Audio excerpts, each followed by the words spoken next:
explicar es un poco de dónde surge toda esta persecución. O sea, este modelo que hoy vemos de que se persigue gente, se encarcela gente, porque sí, porque a alguien se le ocurre, no lo inventaron ahora. Este modelo viene de años y años y años y siempre se reproduce en la historia. Se usa el mismo modelo, se lo carga con programas diferentes, es como una estructura. Primero que nada, les voy a explicar para qué se usa esto. Y para eso tengo que explicarles qué es el poder punitivo. El poder punitivo es el poder que tiene el Estado para castigar a gente. Para que todos estemos acá sin matarnos entre nosotros, el Estado nos dijo, bueno, lo que yo voy a hacer es cuando ustedes infrinjan determinada norma, es castigarlos. Y todos dijimos, sí, nos parece lo más razonable, porque si empezamos a hacer justicia entre nosotros, va a ser peor. Entonces, hay un tema con ese poder punitivo. El poder punitivo viene y nos vende que viene a solucionar un problema. Ese problema, que es el que origina la estructura, en un principio fue la cacería de brujas. Yo decía, hay muchas brujas. El problema que tenemos son las brujas. Entonces hay que cazarlas. Y en ese sentido, arremetían con todo. Después vinieron otros problemas. Hubo problemas de subversión, hubo problemas de drogas, hubo problemas de enfermedades, de alcohol en la ley seca. Lo importante que ustedes tienen que tener presente es que el poder punitivo nunca soluciona el problema. Dejó el tendal y nunca solucionó el problema. Esto no lo digo yo, lo pueden corroborar en los libros de historia. De lo que voy a decir acá, nada lo inventé yo. Esto es todo corroborable. Bien, ¿cómo arranca el poder punitivo? El poder punitivo arranca en la época de la Inquisición. Hubo 200 años de Inquisición que no eran demasiado estructurados, allá por el 1200. En el 1485, aparece un señor que es denostado y humillado por la misma iglesia y que por su fracaso, por su recelo, inventa esta estructura. Y se consigue unos certificados medio falsos, de ahora vamos a ir viendo. Este señor se llamaba Heinrich Kramer. Era un inquisidor de la Iglesia Católica, el cual va a hacer un juicio a Innsbruck, Austria. En ese juicio se acusaba de brujería a, creo que eran 46 mujeres y 2 hombres. O sea, porque los hombres también los perseguían en la Inquisición. Entonces, en un momento este señor le empieza a hacer preguntas de índole sexual, demasiado cargadas a una de las que estaba siendo perseguidas, y aparece un abogado que había sido enviado por el obispo local y pide que desestimen el juicio, porque este hombre estaba violando cualquier tipo de moral. O sea, acá aparece el primer concepto de garantía. No, esperen, vamos a perseguirlos, pero vamos a dejarlos que se defiendan si no la pelea es injusta. Efectivamente, anulan el juicio y este señor dice, voy a escribir un manual para cazar brujas. Yo lo voy a escribir, voy a explicar, voy a dividirlo en 3 partes. La primera parte es una explicación filosófica de por qué las brujas existen. La segunda parte es una explicación de cómo detectarlas. Yo le voy a enseñar a detectar brujas. Y la tercera parte es cómo cazarlas. Y ahí nace lo que se llama Malleus Maleficarum o el martillo de las brujas. Es un libro, existe, se puede comprar en cualquier librería. Usualmente, antiguamente, en realidad esto es el inicio de la criminología moderna, pero ningún criminólogo lo reconoce como tal. La criminología arranca como demonología y después se convierte en criminología. Bien, primero estaban en las estanterías de libros de derecho, de criminología, después terminó por estar, hoy se consigue en la versión en portugués y la versión en español se consigue en la sección de libros de ocultismo, pero es un libro que es básicamente criminología. Bien, entonces, ahora vamos a empezar a ver los paralelismos. Este hombre, ¿qué dice? Dice, mira, como primera medida, nosotros necesitamos antes. ¿Y qué busca hacer el Estado?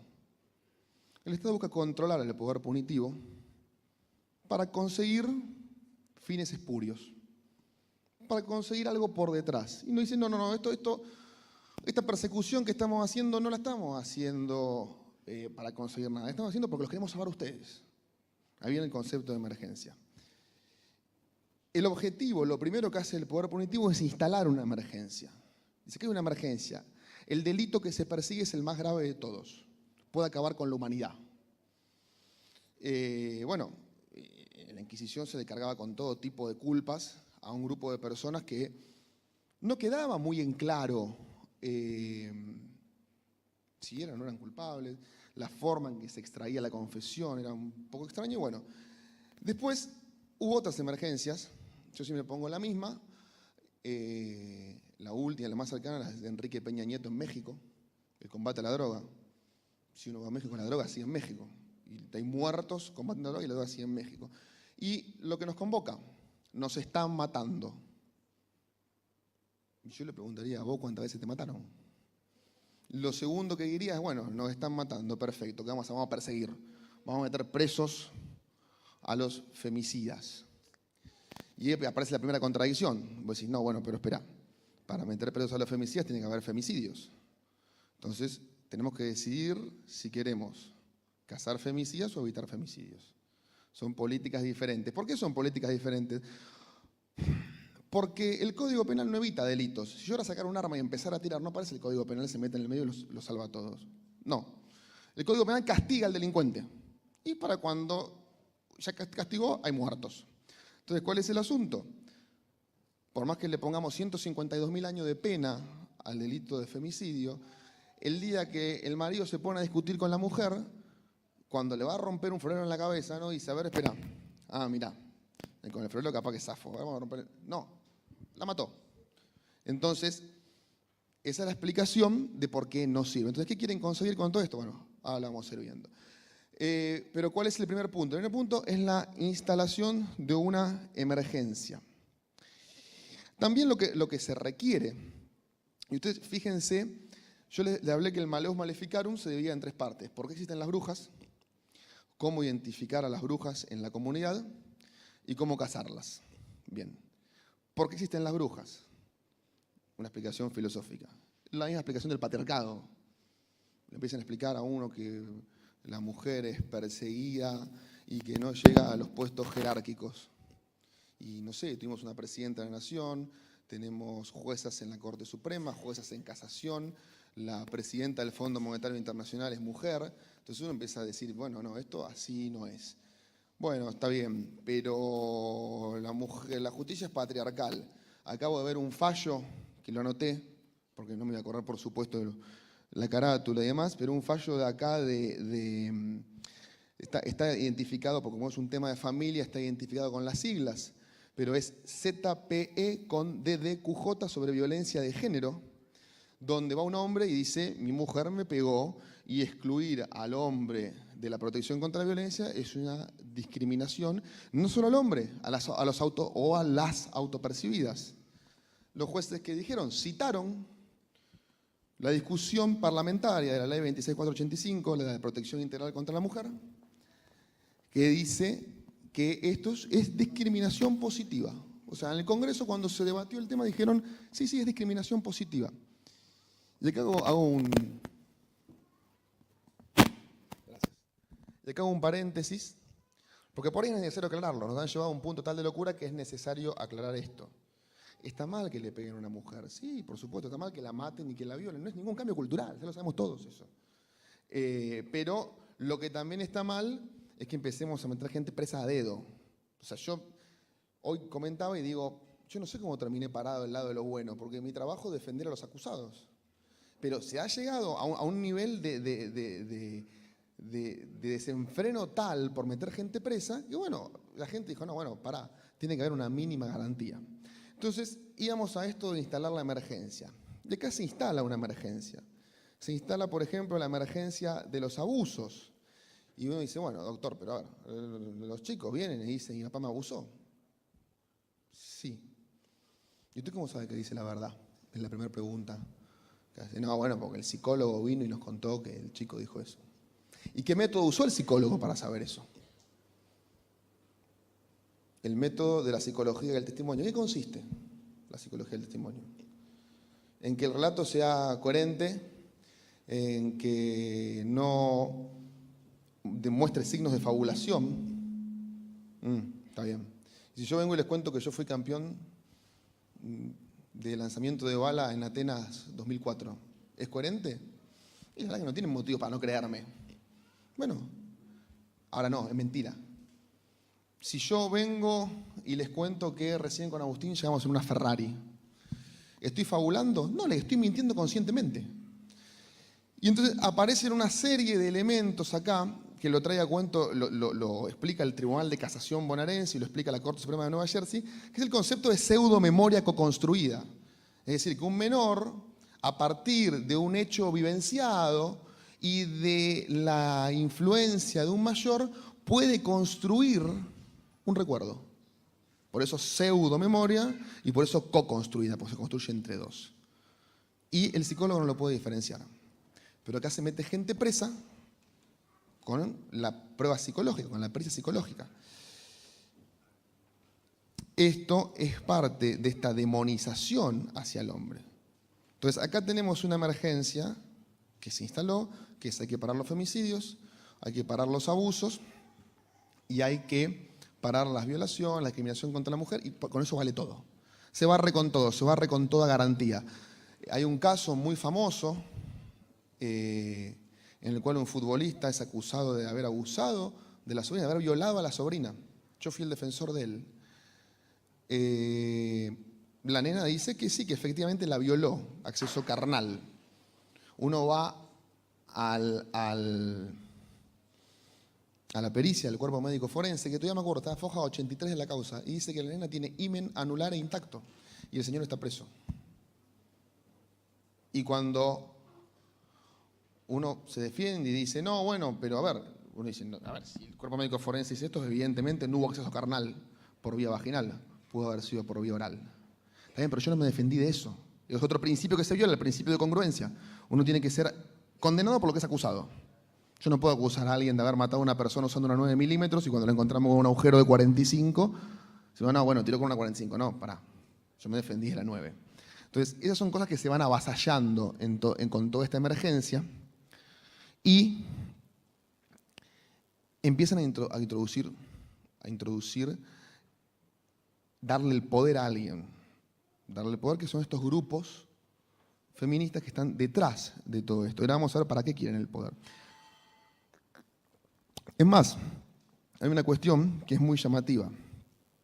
Yo le voy a explicar, por ejemplo, otra cosa que decía Maleus Maleficarum, o el martillo de las brujas.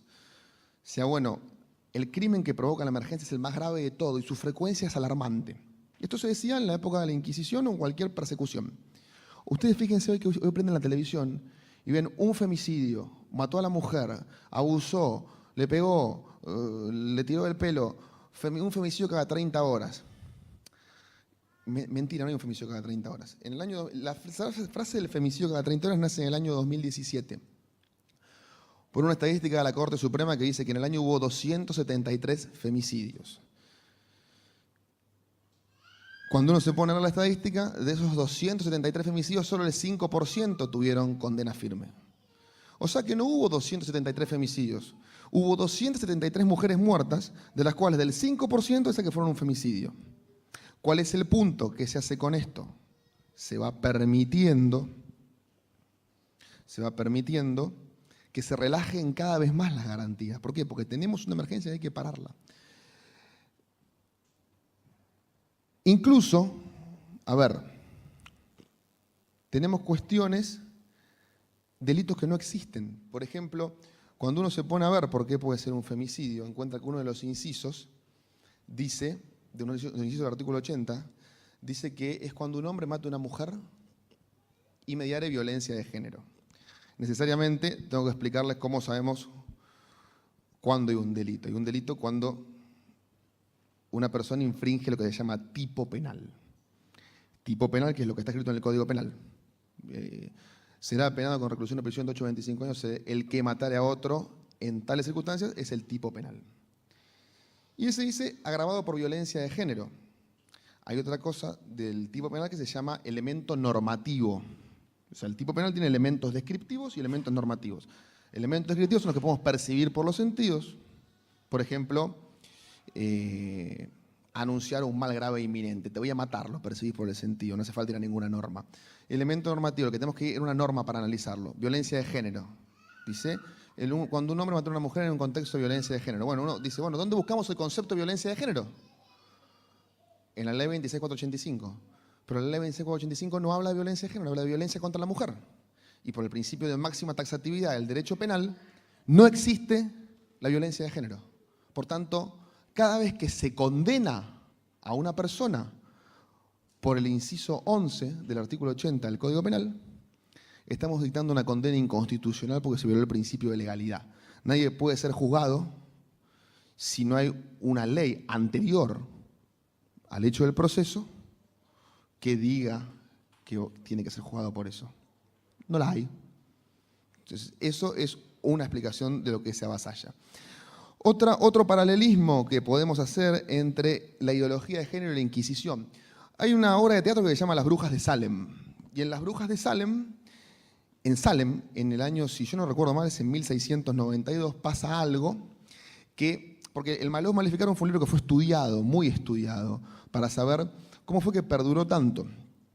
¿Qué pasa en Salem en 1692? Salem era una colonia de Inglaterra, Estados Unidos. Van a hacer un juicio inquisitorial. Traen un grupo de mujeres, las empiezan a enjuiciar, les empiezan a aplicar tortura, hasta que un grupo de ciudadanos ilustres de Salem dicen, no, paren, esperen un poco. Casi se está yendo la mano, yo a estas mujeres las conozco, estas mujeres no son brujas. ¿Qué dijeron? Son brujos también ellos, castíguenlos. Esto nos lleva a otro principio. El peor criminal es el que duda de la emergencia. Si ustedes se paran en algún lado y dicen, che, pará, ¿habrán sido un femicidio cada 30 horas? ¿Cómo vas a dudar? Cuando viene una mujer y dice, a mí me tocaron, una mujer o un hombre, a mí me tocaron, pero ¿y dónde te tocaron? Y me tocó en el camarín. ¿Y vos cómo estabas? Y yo estaba atrás de él y estaba así de espalda. ¿Y cómo te tocó si estaba de espalda? Ay, no, me estás victimizando, no quiero reproducirlo. No es victimizar. A ver, tengo que tener una imputación que sea mínimamente precisa, que es otro principio que se viola. Cuando ustedes son acusados, la Convención Americana de Derechos Humanos, voy a hacer un poquito de defensa primero de los derechos humanos. Se dicen, los derechos humanos son pensados para los delincuentes. No, los derechos humanos son derechos que están pensados para el ser humano, para evitar el avance estatal, para decir, ustedes tienen toda esta libertad y el Estado no puede pasar de ahí. Usualmente los que los usan son los que están en conflicto con el Estado, que son los delincuentes, o es una persona, por ejemplo, que va a pedir una operación y el Estado no le quiere garantizar el derecho a la salud o lo que fuere. Entonces, cierro el paréntesis de la apología de los derechos humanos. ¿Y qué dice la Convención Americana de Derechos Humanos? ¿Qué dicen los códigos procesales penales? Dicen, bueno, la descripción de la acusación tiene que ser precisa y circunstanciada. Tiene que decirse cómo, cuándo y dónde lo hizo. ¿Para qué? Para que se pueda defender. Porque yo le digo, usted mató a Juan Pérez, ¿cuándo? No sé, ¿dónde? Tampoco sé, ¿cómo? No sé, Juan Pérez apareció muerto, usted es el culpable. Uno no se puede defender de eso. Entonces, bueno, acá pasa algo más o menos así. No se describen hechos. Dice, usted está acusado de, mediante acceso carnal, haber abusado de la señorita Juana Gómez en contexto de violencia de género. Defiéndase. ¿Pero cuándo la abusé? Porque yo no estuve, no sé, usted la abusó. Y entonces es imposible defenderse en ese. O la otra, de haber abusado con acceso carnal desde julio del 2015 hasta febrero del 2019. Bueno, pero me tengo que defender de no sé cuántos días son, pero me tengo que defender de un hecho por cada día que tengo. Hay un libro que de hecho escribe Marcelo Sanzinetti de eso, que es del caso Cabezas, que dice que a un tipo le imputaron encubrir un hecho, que fue el homicidio de Cabezas, muchos lo van a recordar, entre el 30 de noviembre, creo que era de 1992, y el 14 de diciembre de 1992. Dice, bueno, pero ¿cómo me defiendo? Porque tengo que probarte que fui inocente durante un mes, prácticamente. Entonces, bien, aparece este segundo punto en común, que el peor criminal es el que duda de la emergencia. Otro tema, tenemos que neutralizar fuentes que digan lo contrario. Y acá tenemos que ver cómo se vale la inquisición de un elemento que apareció en la época y cómo después, cuando la sacan a la Inquisición, se pretende valer de lo mismo, que es de la ideología. Y cómo vamos a hacer un paralelismo con el día de hoy. Este muchacho, Heinrich Kramer, que yo les decía, era un tipo que no estaba muy bien visto en la época. Algunos lo consideran un loco. Entonces, Heinrich Kramer, ¿qué necesita? Dice, bueno, yo necesito el aval de la Iglesia Católica y yo necesito el aval de una universidad. Entonces se va a conseguir el aval de la Iglesia Católica y consigue una bula papal, que es la famosa Sumus Desideratis de... no me acuerdo el nombre del papa ahora. Bueno, la cuestión es que Heinrich Kramer la mete en su libro y dice que lo habían autorizado a utilizar el Maleus Maleficarum para cazar brujas, pero no, el papa nunca dice eso. Cuando uno lee la bula papal, y la edición que lo introduce está en un museo en Estados Unidos, cuando uno lee la bula papal, se encuentra que efectivamente no dice eso. Después dice, bueno, necesito... ¿Y qué paralelismo tenemos acá con la violencia de género? El famoso fallo Góngora de la Corte Suprema, que los que son abogados pues lo deben conocer. El fallo Góngora es una persona acusada de amenazas, un hombre acusado de amenazas a la mujer, que, a ver, el ordenamiento penal nacional prevé que cuando el delito tiene una pena, el mínimo de la pena, no excede los 3 años, uno puede hacer una suspensión del juicio a prueba. Que básicamente el juez le dice, mira, andate a tu casa por 2 años, portate bien, no hagas nada, cumplí con estas reglas y yo te absuelvo. La lógica es meter a un tipo por un delito menor preso, es como meter a una persona con gripe, internarlo en un hospital. Va a ser más grave el virus intrahospitalario que se va a pescar que lo que vamos a hacer por dentro del hospital. Bueno, el fallo Góngora dice, no, probation para todos menos para los acusados de violencia de género. Entonces, ahí tenemos la validación que se busca, que se consigue a través de un lobby. ¿Qué es lo más gracioso de esto? Que la Corte Suprema nuestra va en contra del fallo María Fernanda da Peña de la Corte Interamericana de Derechos Humanos. ¿Por qué? Porque la Convención de Belén do Pará, ¿qué dice? Dice que los estados se van a encargar de castigar la violencia contra la mujer. La Corte nuestra dice, no, una probation no es castigo. La Corte Interamericana dice, no, sí, una probation sí es castigo. Una probation es un nivel de institucionalización de una persona menor que lo que es una pena privativa de la libertad. En lugar de controlarlo adentro de una cárcel, lo controlamos cuando está caminando por la calle, porque la misma lógica que les expliqué, el tema del virus intrahospitalario. Entonces, aparece este tema. Después, un segundo punto, ¿cuál era? Era Maleus Maleficarum, el martillo de las brujas, necesitaba un aval de alguna estrella de la época. Alguien que dijera, bueno, esto va a ser, esto es válido, esto es así.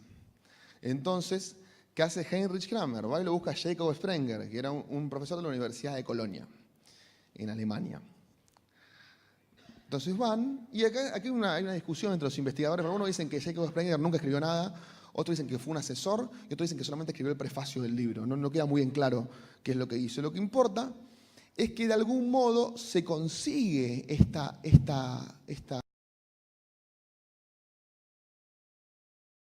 bendición, por decirlo de algún modo, de la universidad. ¿Y qué paralelismo hacemos nosotros? ¿O hago yo? Nosotros no, yo me hago cargo de lo que digo. El colectivo de actrices argentinas. Necesitamos un grupo de gente reconocida en la sociedad para que este grupo de corderos nos siga y nos diga, ah, sí, tiene raíz, y lo dice Dolores Fonsi, con la formación que tiene en Derecho y en Criminología, debe ser así. Bueno, entonces...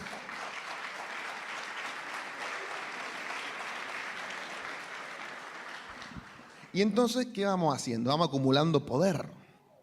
Ya tenemos el poder, porque hoy es así, ¿eh? Si tenemos el poder de ir a un tipo y decirle me violó. Y las lesiones, no, bueno, no necesariamente el abuso sexual deja lesiones. ¿Cómo que no? No, pero para ver. Un día me llaman y me dicen, ¿querés acusar a tal jugador de fútbol? Acusarlo. ¿Qué pasó? Violó a una chica. A ver, tráeme la pericia. Métete la pericia. Che, pero vamos a usar un nombre ficticio de la abogada, Juanita. Juanita, acá no hay lesiones. No, pero sí la violó. ¿Y cómo la violó si no hay lesiones?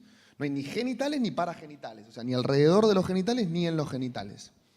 No, lo que pasa es que en realidad la chica acababa de tener relaciones con el novio y justo él se levantó y no la violó.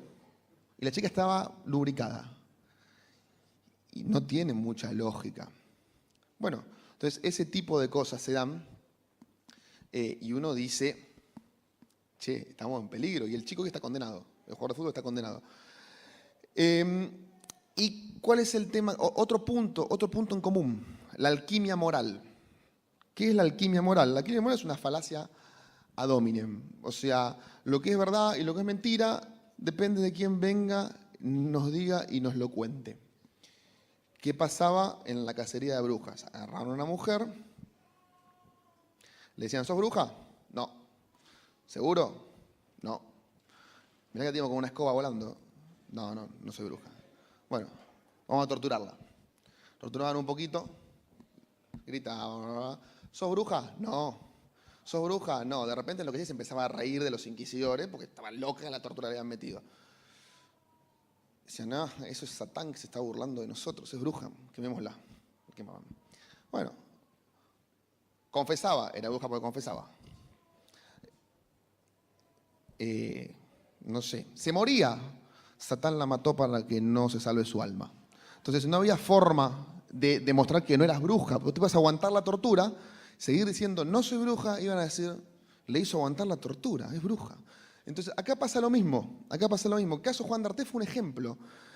Esta chica viene y lo acusa de que la violó en un contexto un poco extraño, en el cual dice, sí, yo estaba recostada, él estaba encima mío. Y yo le decía, no él estaba encima mío, él me estaba haciendo un cunilingus. Y yo le decía, no, salí. ¿Por qué no te fuiste corriendo? Si no estaba encima tuyo. A no ser que tuviera alguna capacidad extraña para redoblarse, pero bueno. El segundo punto. Cuando golpean la puerta, entra una persona, pero ¿cómo entra? ¿Quién la abrió? Porque o golpeó, o estaba abierta, y si estaba abierta, bueno, pero ponele que estaba abierta y es respetuoso, golpeó y entró. Y en ese momento, yo me levanto y me voy y él sale de arriba mío. A ver si entendí bien. Primero te levantás y después sale de arriba tuyo. O sea, un poco extraña la física del hecho, pero bueno, no importa. Vamos a suponer que le creemos. Sale Juan d'Artés y dice, no, esto no fue así.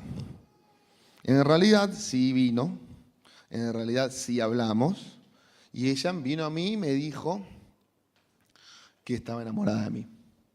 Lo cual es bastante razonable. Mirá, reconoce que estaba en el lugar del hecho. Eso es porque él fue, si no, no lo hubiese reconocido. Me imagino si Juan d'Artés hubiese dicho, no, yo nunca estuve ahí, qué mentiroso, si estaba probado. Sí que estuvo ahí, miente, es culpable. Si Juan d'Artés hubiese dicho, bueno, de hecho cuando dice que ella se le tiró a él, criminaliza a la víctima, no, papá. Criminalizar es acusar a alguien de un delito.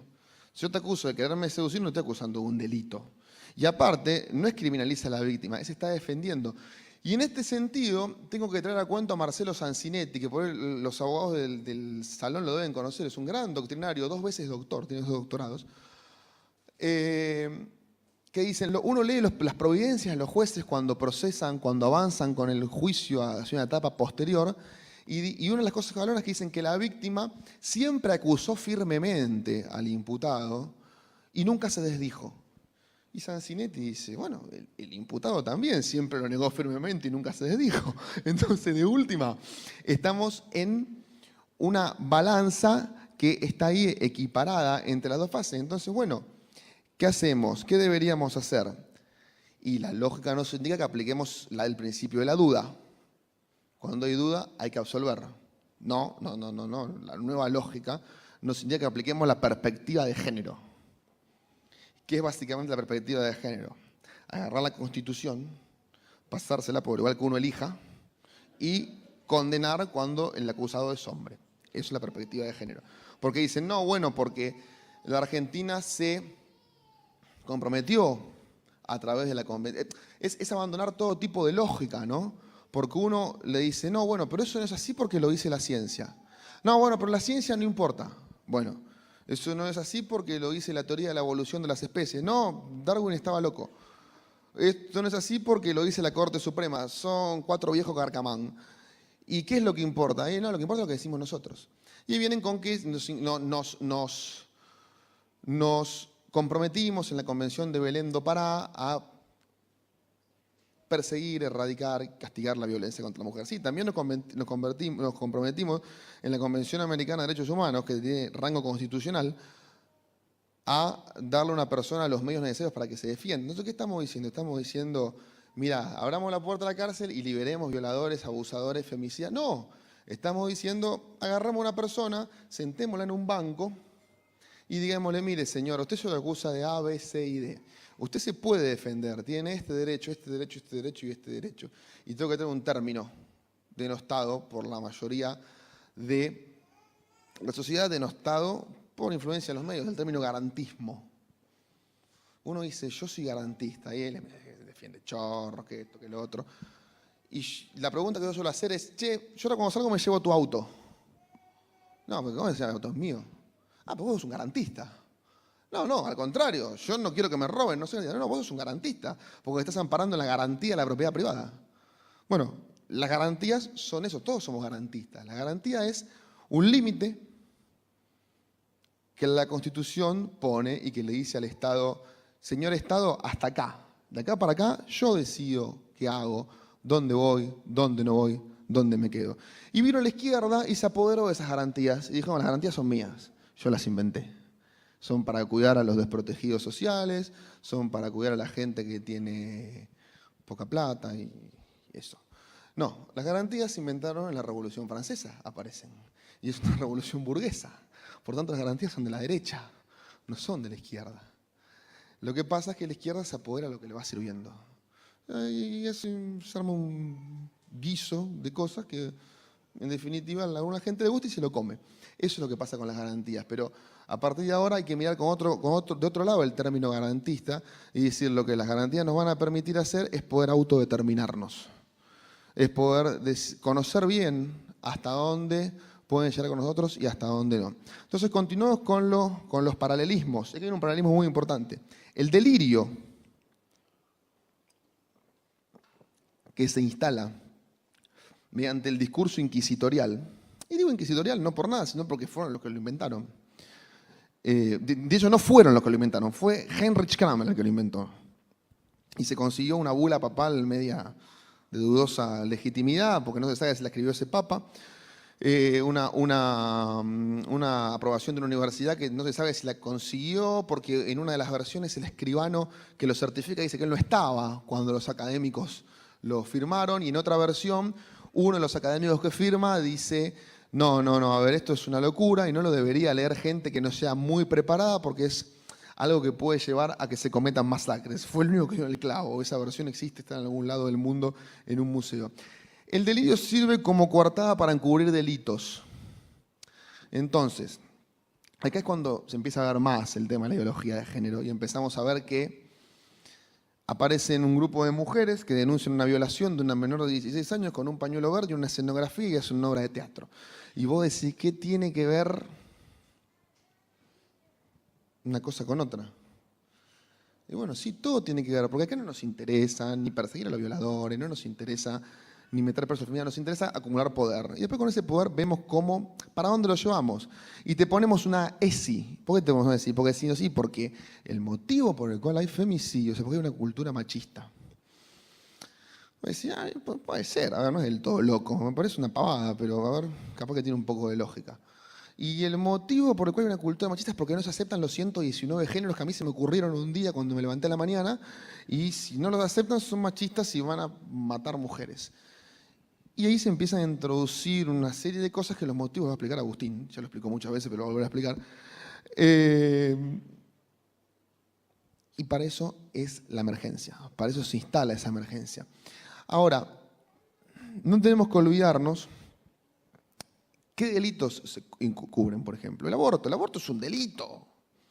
Está en el Código Penal, artículo 85 del Código Penal. Vos decís, bueno, pero no es delito porque no se persigue.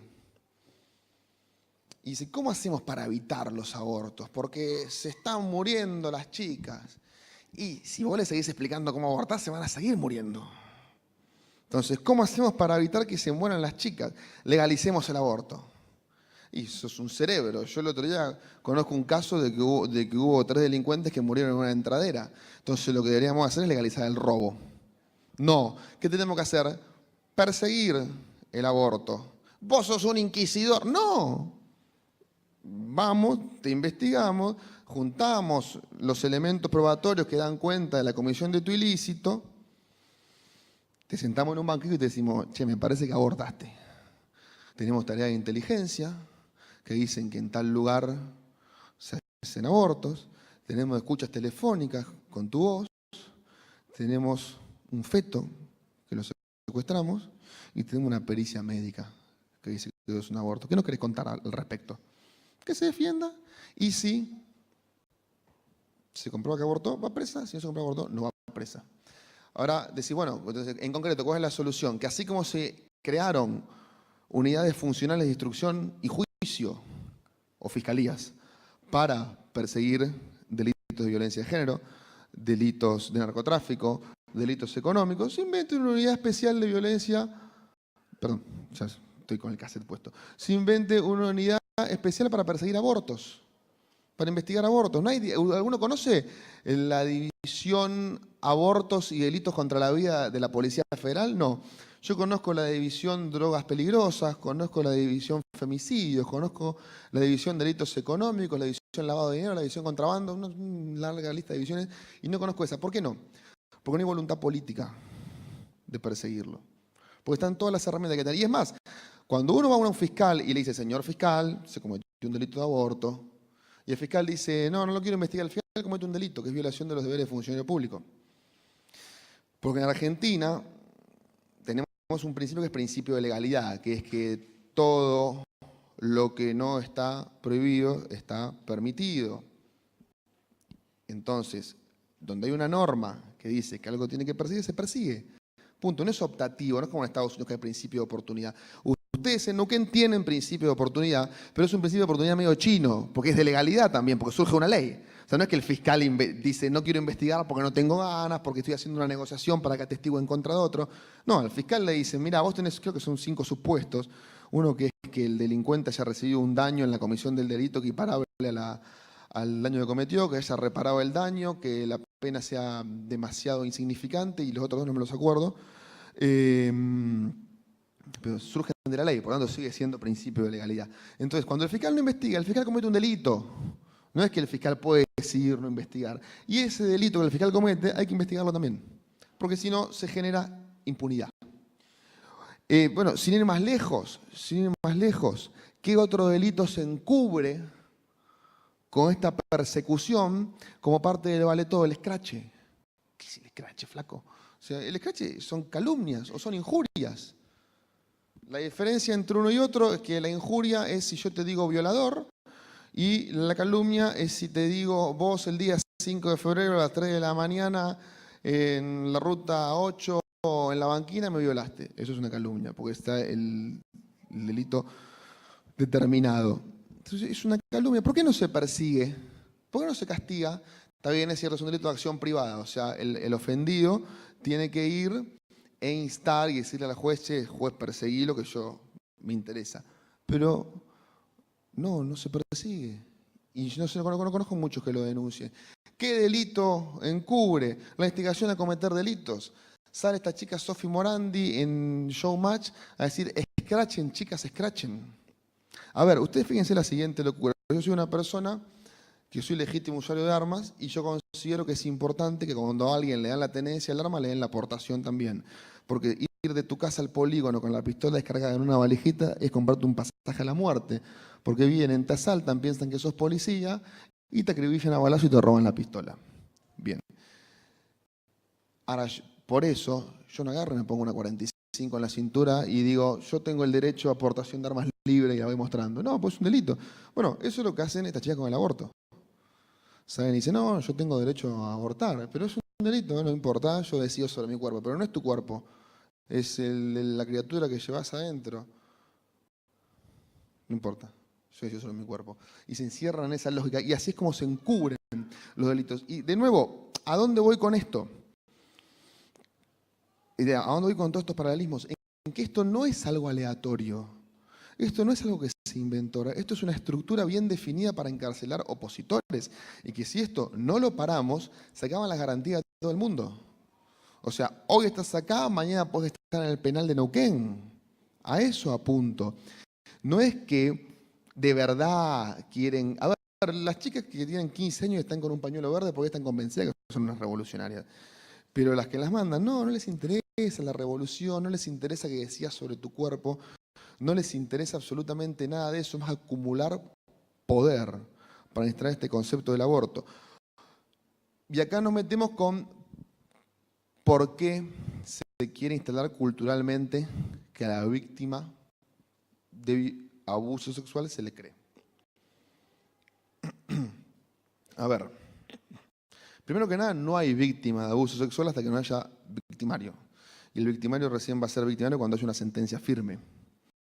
Si no hay sentencia firme, no hay culpable. Si no hay sentencia firme, no hay víctima.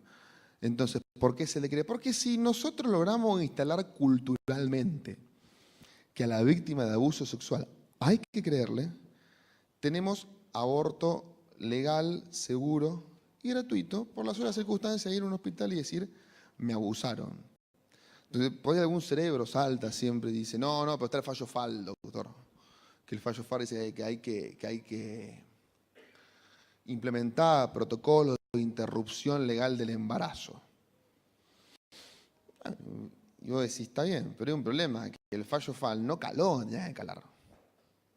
Hoy hay médicos que dicen, no, yo flaco no te hago un aborto. Y hay uno en la sala que hoy está en juicio por eso, por lo cual es una locura que esté en juicio por eso, por parte de una cuestión dogmática que no viene al caso en la interpretación del artículo 248. O en realidad sí viene al caso. El artículo 248 dice que comete el delito de incumplimiento de los deberes de funcionario público aquel funcionario que ejecute órdenes contrarias a la Constitución, por un lado, o que incumpla los deberes a su cargo. Entonces, en defensa del doctor, yo te puedo decir, bueno, si yo cumplo con ese aborto, estoy incumpliendo con una orden contra la Constitución. En contra le puedo decir, sí, pero si no cumple con ese aborto, usted está incumpliendo con un deber a su cargo. ¿Cómo resolvemos este entuerto? Surge el artículo 26 de la Convención Americana de Derechos Humanos, esa que ustedes no querían, no la tuvieron que ir a buscar. ¿Y qué dice el artículo 26? Establece el principio pro homine, que lo recepta la Corte Interamericana de Derechos Humanos del presidente Dante Peirano Basso. Y dice, el principio pro homine es aquel principio por el cual cuando haya dos interpretaciones distintas de una ley, hay que tomar la que más beneficie los derechos del individuo. Por tanto, estamos ante una cuestión dogmática, una cuestión que es interpretar derecho, no es hecho y prueba. Así el doctor vaya y diga, sí, yo hice lo que dicen que hice. Bueno, listo, vaya a su casa, señor, porque esto no es delito. Y acá ese es un buen ejemplo de por qué los derechos humanos no son malos. A veces lo usan los malos, pero no son malos, como las armas no son malas. Las armas es un objeto inerte que está ahí arriba y que no le va a hacer nada a nadie. Depende que la agarre yo y le empiece a tirar a usted o que la agarre yo, me la guarde y lo utilice para seguridad. Los derechos humanos son garantías que todos tenemos. Continuando con este raconto de paralelismos entre uno y otro, otro gran punto que había en la Inquisición es que se negaban daños colaterales.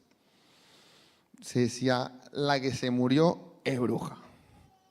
Por lo que fuere, por algo será, por algo la trajimos acá, por algo confesó, o por algo se murió, o por algo no confesó, o por algo nos cargaba. Bueno, misma lógica, exactamente la misma lógica. En el caso Sophie Morandi, digo caso, no es un caso, es una chica que se le hablar. Ella decía, por algo será, por algo será. Entonces yo si te acuso, ya está. Y acá es importante traer a cuento qué cosa. ¿Y por qué los defensores decimos, no, la pena de muerte no, para un poco? En Estados Unidos hay un abogado muy famoso que también defendió a O.J. Simpson, muchos deben conocer el caso, que se llama Barry Scheck. Ese abogado era un abogado experto en ADN y es uno de los que da vuelta al caso O.J. Simpson. Porque la gran apuesta de la Fiscalía en ese caso, después de que se quedaron sin la prueba del guante y después de que descubrieron que Mark Fuhrman, que era uno de los detectives que investigó el caso, era un racista, la gran prueba de la Fiscalía era el examen de ADN. Entonces, O.J. Simpson, Barry Scheck lo agarra al perito en genética de la policía de Los Ángeles y lo destroza, a punto tal que el perito se pone a llorar cuando estaba declarando, eso lo pueden ver en YouTube, tienen que buscar Barry Scheck Cross Examination y les va a aparecer. Bueno, este hombre Barry Scheck crea un proyecto que se llama Proyecto Inocencia. Entonces dice, ¿qué vamos a hacer nosotros? Dice, con la tecnología de las pruebas de ADN, vamos a tratar de investigar la mayor cantidad de casos que podamos de condenas que haya habido a imputados por delitos sexuales, a violadores, porque de abuso no queda el ADN en un tocamiento. Bueno, empiezan a investigar. ¿Y qué encuentran? Que entre aproximadamente el año 70 y la actualidad se condenaron de forma equivocada a 323 personas. O sea, en Estados Unidos hubo gente presa por abuso sexual, por violación, que era inocente. Pero esto no es el peor dato. De esos 323 condenados, 20 fueron a muerte. Es decir, en Estados Unidos mataron a 20 personas por condenas equivocadas. Entonces, por eso hay que tener cuidado cuando se manda gente presa. Después hay otro tema, que también es el siguiente, y acá viene el concepto de ¿para qué se hace todo esto? Que tiene que ver con el control social, para acumular poder. La persecución a los negros en Estados Unidos, a la comunidad afroamericana, empieza junto con la enmienda 13 de la Constitución, que es la enmienda que hace desaparecer a la esclavitud. ¿Por qué? Porque después de la Guerra de Secesión, la esclavitud era la gran mano de obra en Estados Unidos. Sale la enmienda 13, porque la tenían que sacar, y se quedan sin mano de obra. Y entonces dicen, bueno, ¿cómo hacemos para recuperar la mano de obra? Ah, mira, nosotros tenemos los trabajos forzados en las penas. Bueno, vamos a perseguir a los negros. Se empiezan a perseguir a los negros, y ustedes fíjense cómo el control del poder punitivo no era porque los negros violaban mujeres, como decían, era porque se quedaron sin mano de obra. Y en este sentido, y tenemos que volver a la Inquisición y volver a la ideología de género. La ideología de género, ¿qué hace? Se empieza a instalar por los medios, se empieza a instalar por las redes, se empieza a instalar por las marchas. ¿Por qué? Porque ¿qué necesita toda ideología totalitaria para tomar el control del poder punitivo? Poder comunicar, poder convencernos a todos de que son la solución. ¿Dónde está el paralelismo? El Malleus Maleficarum consigue una tirada de 30.000 ejemplares. O sea, en el año 1485 se vendieron 30.000 ejemplares de un libro. Era, no sé, como si ahora se vendieran no sé cuántos millones. ¿Por qué lo consigue? Por la imprenta. Pero está la contracara también de eso. ¿Cómo termina la Inquisición? La Inquisición termina, la Inquisición española, cuando Napoleón Bonaparte le da a su hermano, este es el principio del fin, en todos lados fue más o menos así, le da a su hermano el trono de España. Entonces, saca el decreto de Chamartín y dice, se acabó la Inquisición. ¿Por qué lo saca? ¿Porque Napoleón era bueno? No, porque Napoleón quería quedar como el libertador de Europa. Entonces, de nuevo, fíjense cómo se manipula el poder de castigar del Estado para conseguir cosas que no tienen nada. Y seguía habiendo brujas. Y no sé, y encima, les voy a contar un secreto. Cuando la Inquisición arranca, no arranca para buscar brujas, arranca con un fin loable. Dicen, vamos a acabar con los rituales paganos. No queremos que haya más paganismos, no queremos que haya más estas pavadas que no son de Dios. Queremos que el mundo se acerque a Dios, lo cual es un fin totalmente loable. Ahora, la pregunta es, ¿terminaron con los paganismos? No, hoy está lleno de paganismos por todos lados. Entonces, termina la Inquisición, no se termina con la emergencia, tal cual pasó en todas las demás emergencias, de las cuales si quieren podemos hablar, pero me parece que no viene al caso. Y entonces, cuando vuelve a asumir Fernando VII el trono de España, que lo saca a José Napoleón, vuelve a implementar la Inquisición y crea las Cortes de Cádiz. Y en las Cortes de Cádiz es cuando definitivamente sacan la Inquisición. ¿Y cómo la sacan? Con la libertad de prensa. Establecen la libertad de prensa. que en ese momento la parte inquisidora, que la iglesia se dividía en 3 facciones, una de las cuales era pro-inquisición, había otra que decía, no muchachos, ya está, ya bastante nos acreditamos con esto, saquemos esto de encima. La parte pro-inquisición estaba en contra de la libertad de prensa. ¿Por qué? Porque la única forma de convencerte de que tenemos una emergencia que no existe es utilizando los medios de comunicación. Entonces, todo esto que les cuento es para mostrarles qué cosa. Acá se nos quiere convencer de que las mujeres están en peligro. Sí, puede ser que sea cierto, porque los muertos aparecen. Entonces, qué sé yo, deben estar en peligro. El punto es que no lo van a solucionar a través de la persecución indiscriminada de gente. No lo van a solucionar metiendo gente inocente presa y no lo van a solucionar metiendo gente culpable presa. Tampoco. ¿Por qué? De nuevo, uno está discutiendo con la esposa o un violador. Un violador no es un tipo normal. Va caminando por la calle y dice, uy, mira, a ver, la voy a violar. Ah, no, pero esperá, porque el último violador, ¿cuánto le dieron? 15 años. Che, capaz que no, ¿eh? Capaz que me vaya de acá a un burdel. No, va a avanzar. Entonces dicen, bueno, entonces no hay solución. ¿Qué hacemos? ¿Nos matamos entre nosotros? No, hay solución. Que es... Pero yo no sé si le importa mucho la solución, se la voy a contar, pero voy a otro punto. La solución está antes, está en prevenir, en utilizar todas las herramientas que tiene el Estado para castigar, que no solamente son la cárcel, como son la suspensión de los juicios a prueba, como son los juicios abreviados, como son los controles tutelares, para evitar que se provoque un femicidio. En cuanto a los asuntos de las violaciones, son un poquito más complejos, pero básicamente ayudaría bastante que en el servicio penitenciario no haya un psicólogo por unidad, que es el mismo el que hace el informe psicológico y el que da el tratamiento. Entonces vos decís, pero espera, si el tipo está escribiendo informe psicológico no puede estar haciendo tratamientos. Y después discutimos si es recuperable o no es recuperable. Lo que sí sé es que si no intentamos recuperarlo, no lo recuperamos más. Y en lo que tiene que ver con esto, lo que se intenta instalar a partir de esto de la ideología de género, a partir de esta persecución, justamente es la ideología de género. Y se intenta vendernos que todo esto, las violaciones desaparecerían, los homicidios desaparecerían, la violencia contra mujeres desaparecería si nos deconstruimos.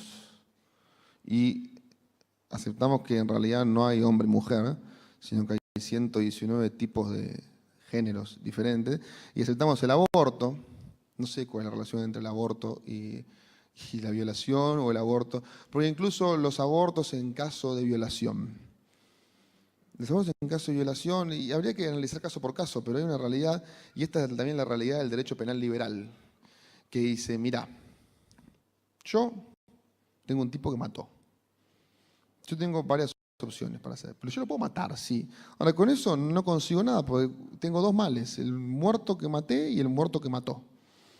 Entonces yo lo que debería hacer es agarrar a ese tipo y transformarlo en algo útil para todo el resto de nosotros, que es lo que el Estado no puede hacer con la pena.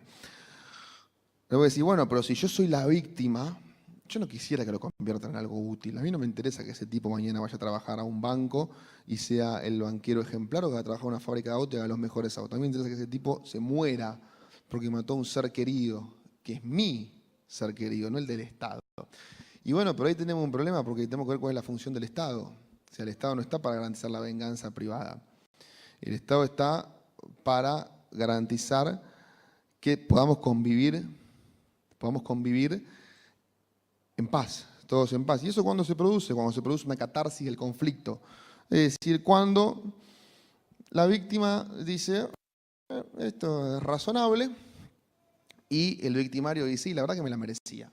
Y lo podemos convencer de que cambie. Entonces ahí es cuando se produce la catarsis. Volviendo al punto central. En realidad, todos tenemos que luchar contra todo esto porque lo que se está buscando hacer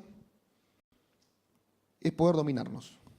Poder dominarnos y poder instalar cosas a través de mecanismos que no son los institucionales. O sea, no tenemos un poder legislativo, un poder ejecutivo, un poder judicial. El aborto no prosperó por vía legislativa, lo terminan imponiendo por la fuerza. La ESI, que sí prospera por vía legislativa, ahora uno va, presenta un amparo y se lo rechazan. ¿Y eso por qué? Eso porque hay un decaimiento de las instituciones y es lo que no tenemos que permitir en esta nación. Eso es todo lo que les puedo contar. Ahora va a venir Agustín y bueno, y después creo que hay preguntas, ¿no? Hay preguntas después. Hola, hola. El sonidista estaba dormida la siesta. ¿Cómo están? Bueno, ¿qué vamos a hacer? Muchas gracias, Francisco. De nada. Muchas gracias.